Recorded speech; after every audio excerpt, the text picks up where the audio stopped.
প্রবাসী ও বিদেশগামী যারা দেশ থেকে যারা দেশের বাইরে এবং বিদেশ থেকে যারা দেশে আসেন তাদের জন্য হজরত শাহজালাল আন্তর্জাতিক বিমানবন্দরের কিছু দিক নির্দেশনা।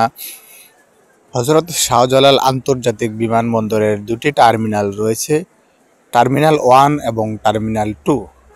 টার্মিনাল 1 দিয়ে যারা ডিপ্রেচার যারা বিদেশগামী তাদেরকে প্রবেশ করানো হয়। এখানে প্রবেশ করানোর সময় তারা অপেক্ষমাণ থাকেন বাহিরে। তাদের এয়ারপোর্টে যখন বিমান লঞ্চ করবে এবং তাদের বোর্ডিং করা হবে, এখানে স্ক্রিনে প্রবেশকৃত তাদের এয়ারলাইন্সের নাম এবং নাম্বার এবং সময় প্রদর্শন করা হবে। তারপর এখান দিয়ে প্রবেশ করে আপনি বোর্ডিং এবং লাগেজ এবং সম্পূর্ণ কাজ শেষ করবেন।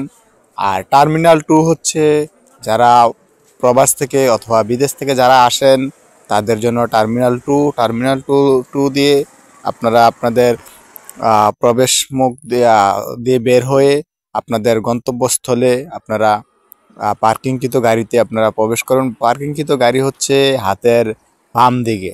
আপনি বাইর হওয়ার পর হাতের বাম দিকে আপনার পার্কিংকৃত গাড়িটি থাকে। এবং আরও কিছু দিক নির্দেশনা, যেটি হচ্ছে এয়ারপোর্টে আপনি যদি অবৈধ কোনো অস্ত্র, অবৈধ কোনো ধাতব পদার্থ এবং কোনো মেটাল জাতীয় কোনো পদার্থ আপনার সাথে রাখতে পারবেন না। এবং এটি হচ্ছে এয়ারপোর্টের নিচের অংশটি। এবং এখানে আর্ম পুলিশ এবং বাংলাদেশ বিমান বাহিনীর যে কর্মকর্তারা এখানে তারা নিরাপত্তা দিয়ে থাকেন। এবং প্রবাসী হেল্প ডেস্কের তারা রয়েছেন পর্যাপ্ত সহযোগিতা করার জন্য প্রবাসীদের এবং বিদেশগামী এবং বিদেশ ফেরত তাদেরকে।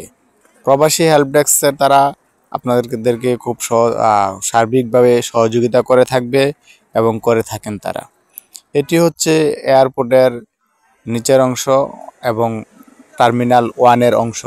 তারা অপেক্ষমান রয়েছেন প্রবাসে যাওয়ার জন্য অথবা বিদেশে যার গন্তব্যে যাওয়ার জন্য।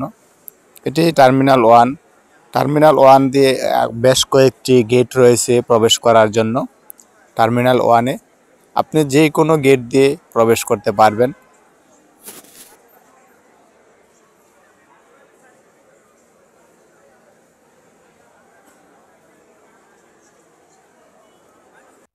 টার্মিনাল 1-এর দিয়ে আমি বের হয়ে এখন আমি আপনাদেরকে দেখাচ্ছি নিচের অংশটি, যেটি নিচে প্রবেশ মুখের হযরত শাহজালাল আন্তর্জাতিক বিমানবন্দরের একটি চত্বর। এটি বাহিরের অংশ, সম্পূর্ণ বাহিরের অংশ হযরত শাহজালাল আন্তর্জাতিক বিমানবন্দরের। এবং মসজিদ, এখানে মসজিদ রয়েছে প্রবেশ মুখ দিয়ে প্রবেশ করার পরপরই। এটি প্রথমে প্রবেশ করার পর একটি চত্বর, এখানে সুন্দর করে একটি ডিজাইন করা পৃথিবীর একটি চত্বর সাজানো রয়েছে এবং এটি বাহির থেকে দেখানো হচ্ছে। আর আপনি যখন এয়ারপোর্টে প্রবেশ করবেন, প্রবেশ করার পর টার্মিনাল 1 দিয়ে আপনাকে প্রথমে আর্ম পুলিশ অথবা বাংলাদেশ বিমান বাহিনীর যে পুলিশ রয়েছে তারা আপনার পাসপোর্ট, ভিসা এবং সকল কাগজপত্র চেক করে আপনাকে প্রবেশ করতে দিবে। প্রবেশ করার পর আপনি তারপর আপনার কোনো আত্মীয় স্বজন বা কেউ আর তার সাথে প্রবেশ করতে পারবে না। তিনি টার্মিনাল 1 দিয়ে প্রবেশ করার পর এই যে গেটটি দিয়ে প্রবেশ করার পর আর কেউ এখানে প্রবেশ করার মতো সংরক্ষিত এলাকা।